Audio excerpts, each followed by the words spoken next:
Welcome to Professor Game Podcast, where we interview successful practitioners of games, gamification, and game thinking who brings the best of their experiences to get ideas, insights, and inspiration that help us in the process of getting the students to learn what we teach.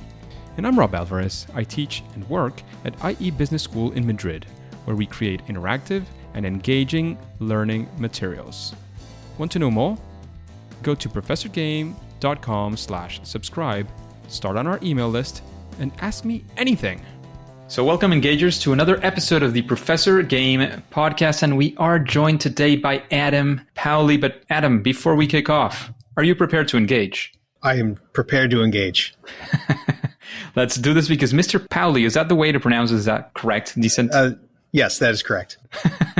He is a dual enrollment American history teacher at HCS Early College High School in coastal South Carolina, where he lives with his wife, Amanda, and 3 young boys. In 2013, he began transforming his classroom with game-inspired design, and he has been a presenter at the Future of EdTech conference, as well as numerous state and local events. He is currently writing a blog at Classroom Power-Ups, where he frequently writes about gamification and other game-inspired practices. Adam, we're delighted to have you here with us today. Is there anything that we're missing from that intro? No, that sounds fantastic. Thanks for having me today. Happy to have you once again. And Adam, we would like to know, we always start with, getting to know our guests a little bit deeper, because we would like to know, what does a regular day, week, whatever you want to go for? We want to sort of be in a day with Adam in a day like today, for example. Sure. Well, I'm a teacher in South Carolina. I teach American history to 11th grade students, so 16, 17-year-old students. The school that I teach at is actually a magnet program for the rest of the district. So we only accept what you'd call middle quartile students. So we don't have any gifted and talented students, but we also don't have any students with disabilities that would be better served elsewhere. And what that means for us is that we have those middle students that come to us in 9th grade. They stay until they're seniors, and they usually need help with organization, or they need some help with motivation. And that's really where the game stuff comes in. And my day usually starts off, I have 4 classes, and I'm teaching a dual enrollment class, which means they're getting college credit while they're getting high school credit. Nice. And I see my role is kind of like a dungeon master, if we're talking about games, which is a little ironic considering I've never played Dungeons and Dragons. But from what I understand, the dungeon master is there to sort of tell the story, but also set up the obstacles that the players have to overcome. And that's kind of how I see my role as teacher, because even though I'm teaching history, we're really moving away from the lecture-based sit and get kind of model, trying to teach more about skills and learning content through that development. So I spend a lot of my time trying to set up these challenges for students so that they can then knock them down and overcome them.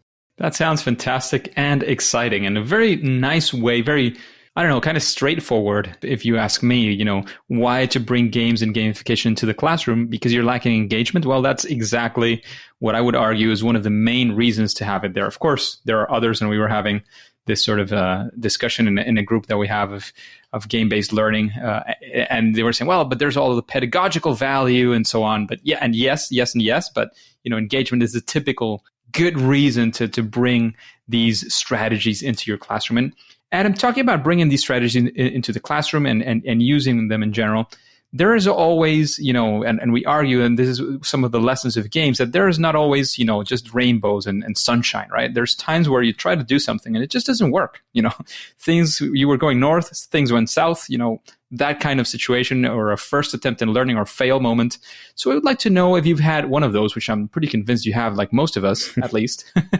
And we would like to sort of be there with you, hear that story, and of course, see if we can take some lessons from that and hopefully not repeat any of those mistakes. Absolutely. I'm pretty sure I failed pretty much every single class period, but I think that failure is only like when you stop trying.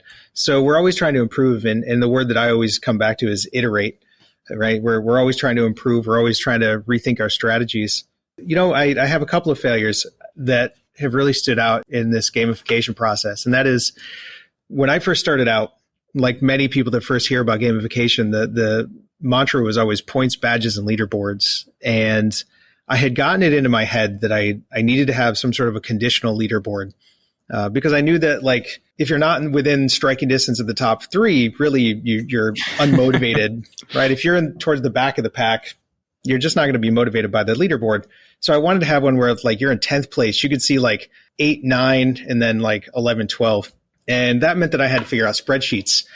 And I had no idea what to do with spreadsheets. And I failed over and over and over again trying to figure out these conditional leaderboards. And I never actually figured it out. But what it did lead me to do is understand how spreadsheets work and how spreadsheets can be used as a way to help with the game. So I ended up developing a couple of really cool little tricks in the classroom that helped my game out. I figured out how to link my gradebook to a Google Sheet and then individualize those Google Sheets for each student. So they have like these personal dashboards now that automatically update.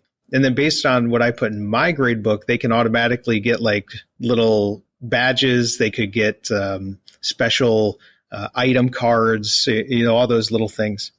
I also figured out how, And because I was trying to figure out all this conditional stuff, I was able to figure out how to create boss fights. So like in a review game, typically a kid will answer a question right, and then, they get like Jeopardy points. I figured out how to, I started calling them dread sheets.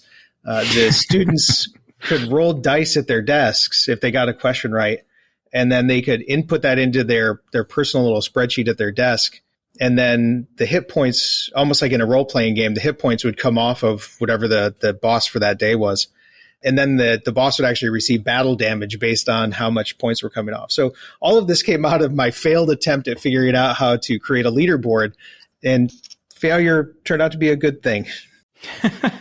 It usually is. There's usually lots of bright sides to the failure. There's lessons to be learned, and it seems like you're trying to draw as many as you could from that circumstance as well. And I wanted to ask you a question because you were trying to figure out those conditional leaderboards. What's your current stance on leaderboards themselves? Are you using them? How do you feel about leaderboards these days? In the classroom, I've really abandoned sort of the traditional leaderboard. I do use a lot of experience points. I can talk about that later with XP grading, but I try not to have the leaderboards. I'm much more in favor of collaborative victories, trying to get students to work together. I do have, I've called it a ranking system in the past because I've used it as similar to like a belt ranking system in karate, in the sense that students can test and demonstrate certain skills, and they can earn like a purple belt or a black belt. But I don't use leaderboards as much because I think it creates a combative element within the classroom as opposed to one that's collaborative, where everybody's trying to work together towards the same goal. Yeah, absolutely. That's probably what I was heading towards, because I know that there's many ways to use leaderboards. You were talking about the conditional leaderboards as well. There are circumstances where leaderboards, and you wanted to introduce that element of a little bit of competition just to spice things up.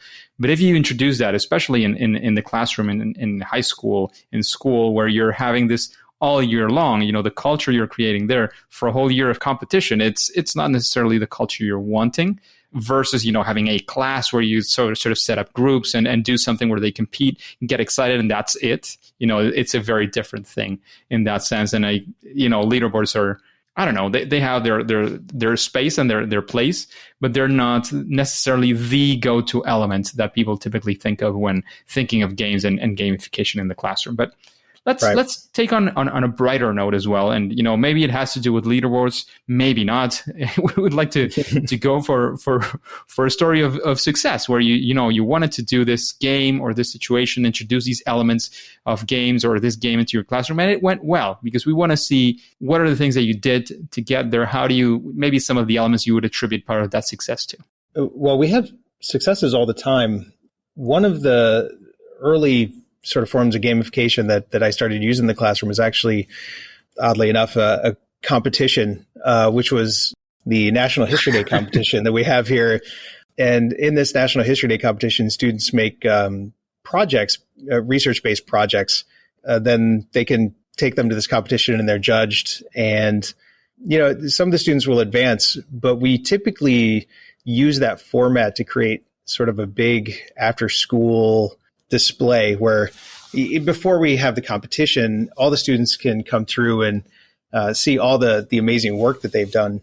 They're really motivated by that competition, but they're able to see that it wasn't the competition that was so special about that particular project. Another thing that's been really successful at least in the classroom, is really treating it like a role-playing game, where the students come in and they haven't demonstrated any sort of skills in the content or the skills of the historian teaching American history.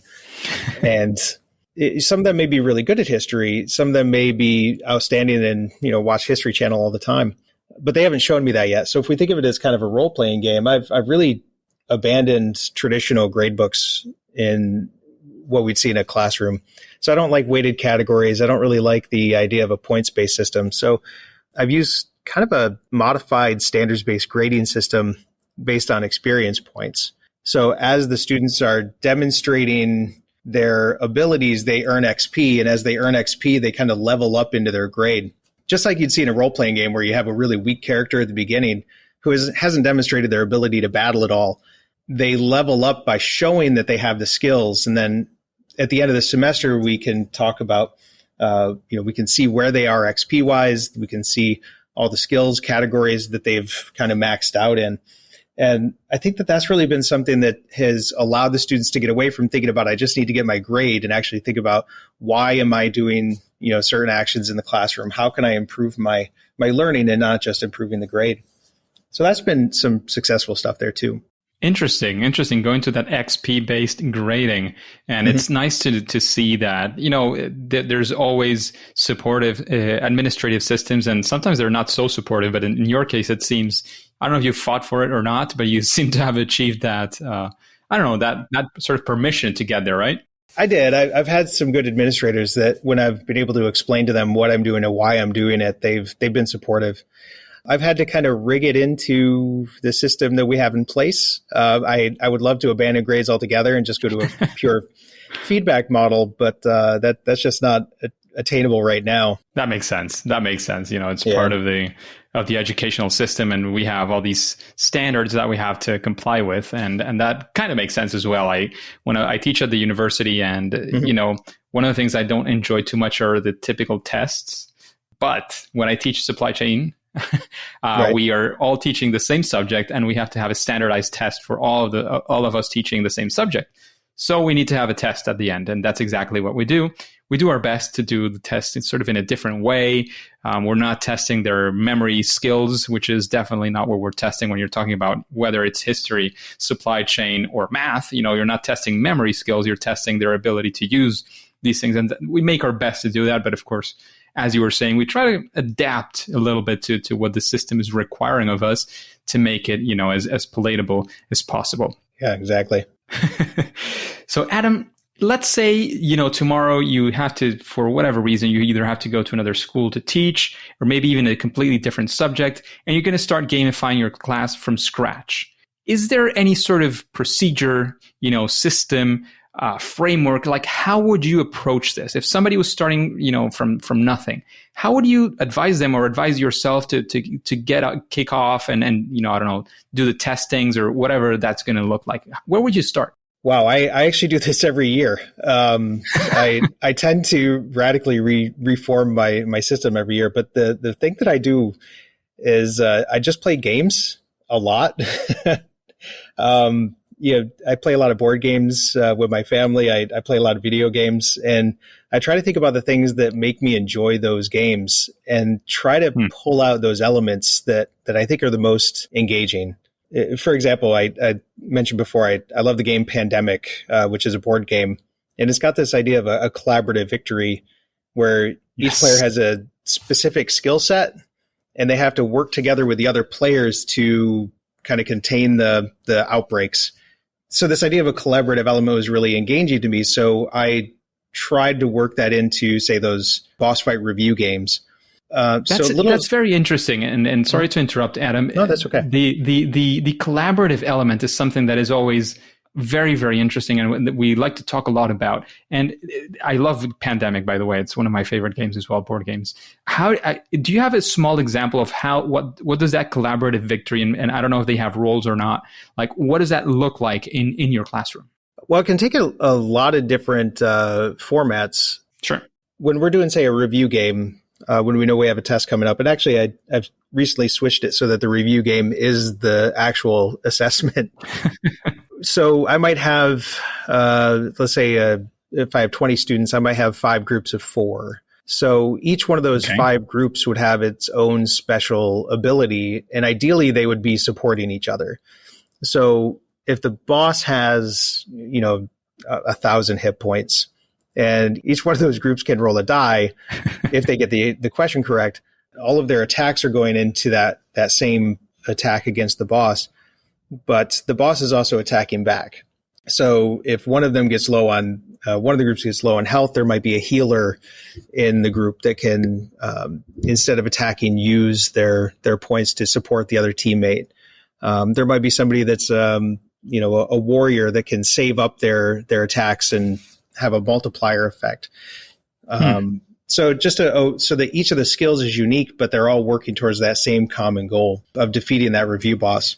Another thing we do is like break-in games. I'm not sure if you've heard of like Breakout EDU, but the break-in games are where students are working together to try to unlock clues, decipher puzzles, and then everybody shares in the victory at the end. It doesn't matter who exactly unlocked the puzzle. Everybody had a part in doing that. So collaboratively, they're working together. They're building teamwork. They're using creative thinking and critical thinking skills in order to unlock those new challenges. That makes sense. That's very, very nice, and I can see sort of it coming together in the case of the review game, in the case, of course, of the break-in, breakout, escape rooms. However you want to sort of frame them, it's always an interesting scenario to work with students who get excited about these things. Definitely. Just a quick break before we continue. Are you enjoying this podcast? If you're listening through a podcasting app, please subscribe and rate us on the app. This will be of great help to reach more engagers so we can change the world together through gamification. Adam, we've been talking about, success, failure, some of the procedures, like how do you approach creating this, as you were saying, every single year almost that you recreate almost your classroom. What would you say is, let's call it a best practice, something that, almost any project that includes gamification in the classroom, for example, could benefit from doing? Again, just like we said, well, leaderboards are maybe not the way to go. Is there some sort of, general recommendation? Again, a best practice, something of that sort. Well, I always come back to the ramp motivators, which is kind of tied into player types. I'm not sure how to pronounce his name, but it's Andrzej Marchewski. Andrzej Marchewski. Thank you. I've been saying it wrong my whole life. But I love the player board, the player types that he has, the hexad, and the ramp motivators, relatedness, autonomy, mastery, and purpose. And the thing I always keep coming back to in my classroom is this idea of giving the students more autonomy, more ability to make choices. Sometimes that even includes the ability to opt out of something to make it truly game-like. If they don't enjoy the experience, they should be able to switch it up and do something else. Giving them more choices in how to demonstrate their mastery, something that is tailored to their abilities better. I've had students that love playing with the 3D printer and designing models, but other students, they look at those 3D model creation tools and they're lost. So they want to write short stories. If they're demonstrating to me their ability to, the skill that I've asked them to do, it doesn't really matter to me how they're demonstrating it as long as they can demonstrate it. But allowing them that autonomy, it really brings them into the project. And if you compare that up with some collaboration, letting them work with some other people and bringing it into having some purpose for it, that really helps. Purpose beyond just a grade, Yeah, that makes a lot of sense. And I was laughing as well when you were talking about Andrzej. He is just like me. His parents, his dad, I think, is Polish. My mom is Polish. So that combination of it, that is, only impronounceable if you try to read it just like it is. It's like RZE. It's like how the heck am I going to pronounce it? It's like the equivalent of Andrew. Right. And Marchewski, again, C and Z, together, it's like, how do I pronounce that? It's impossible. It doesn't make sense. Smarchevsky. So I was close. I'm sure it's a lot of fun, and he's completely British, just like me. He does not speak any Polish at all, but we've had some introduction to pronouncing these things. Like, another fun fact, when you see CH in Polish, it's not pronounced ch, but like if it was a G, like. Oh, so, okay. Like, kind of, I don't know. In Spanish, it's more typical to use that one, but it's a completely opposite pronunciation of what you're expecting. The Pope is Karol Wojtyła, even though it looks like a T. It's not really a T. It's all sorts of crazy things that the Polish have used, because they used to have an alphabet on themselves, just like the Russians, right? And they translated that into the Latin, into our alphabet. But of course, they were missing sounds and the different things.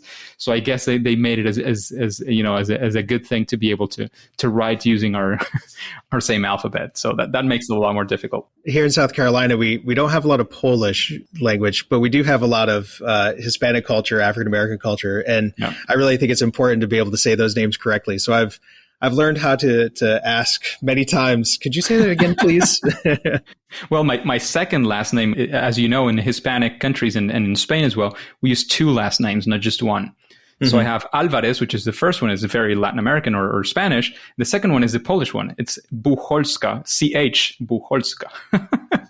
It's a weird one, I have to admit. It's not, most people don't remember how to pronounce it, and I have to accept that. It's I understand, it's complicated.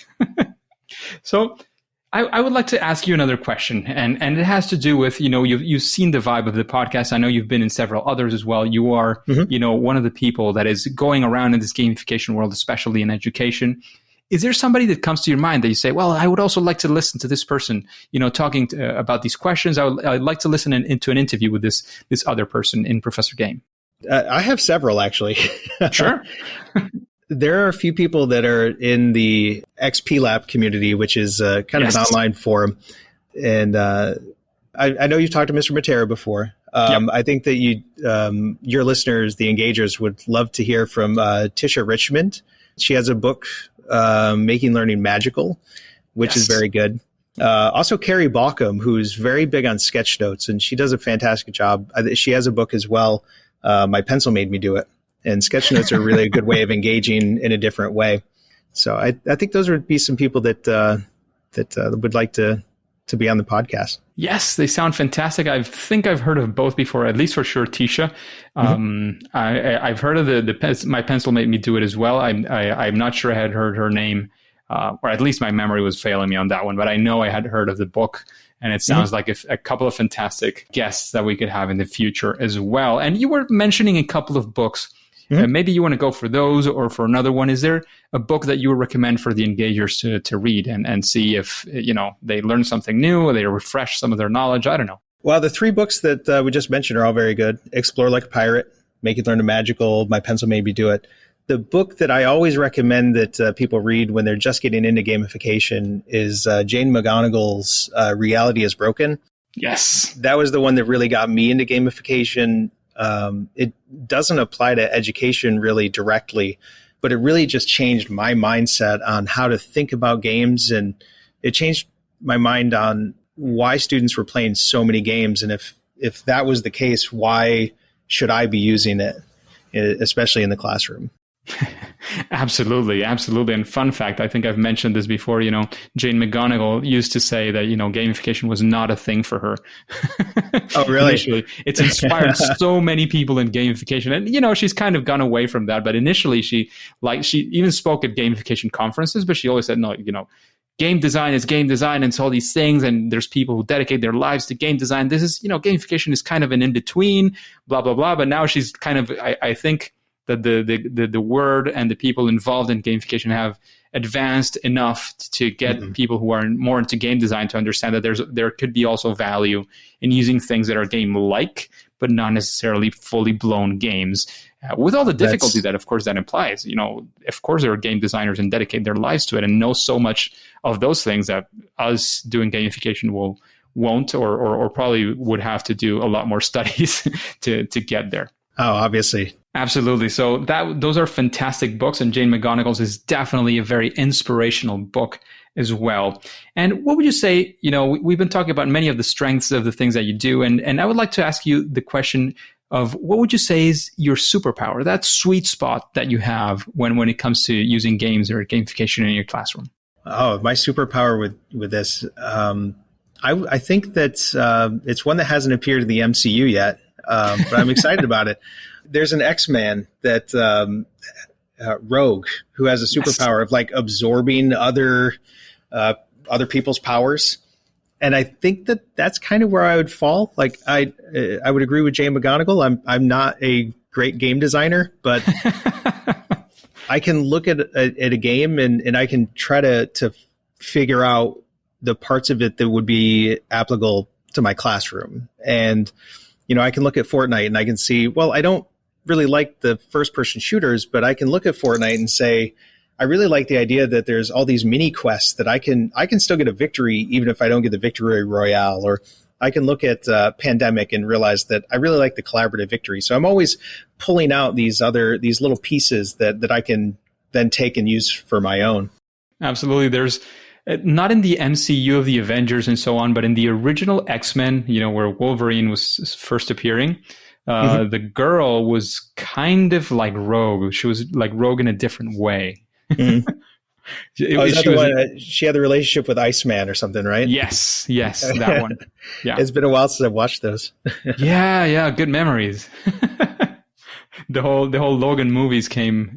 I really enjoyed the character of Wolverine and all of the saga that they did. Maybe the last one was not my favorite, but it was a very interesting one for sure.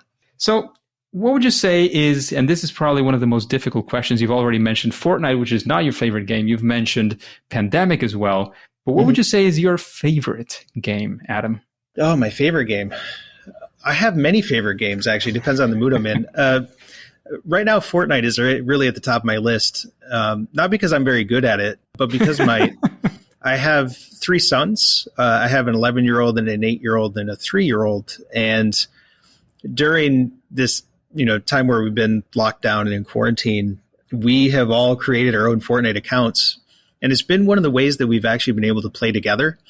I've also been able to see like the ability to allow my sons to play with their friends. Minecraft does the same thing with my 8-year-old, but my 11-year-old is really, he's living on this game because it's the only way that he's been able to interact with other people. So I really love that part of the game. And like I said, I like that I can have a victory every time I drop in, even if I don't win. I'm able to collect a certain number of treasure chests, or I'm able to drive a car from one place to the other. I really love that part of it right now. If I'm not playing Fortnite, I love the Madden football series. Not because I'm any good at that either, but because I've been playing it my whole life. That game's been around since I was in elementary school. And it just, there's something nostalgic about being able to just turn it on and play for half an hour, 45 minutes and feel like I'm doing something that I did 30 years ago. Absolutely. I love the fact, talking about nostalgia, that they came out with the Nintendo NES Mini, Super NES Mini, PlayStation Mini, and so on. It has all that nostalgia elements, and you can actually play, those oldie games that you had in there, and the actual controller, because I know there's people who do like Sims and stuff to be able to see them again, but you can actually play sort of in the same console and have almost the same feeling that you had back in the day. Yeah, I found a Tech Mobile sim on my phone at one point. It just wasn't the same without the controller.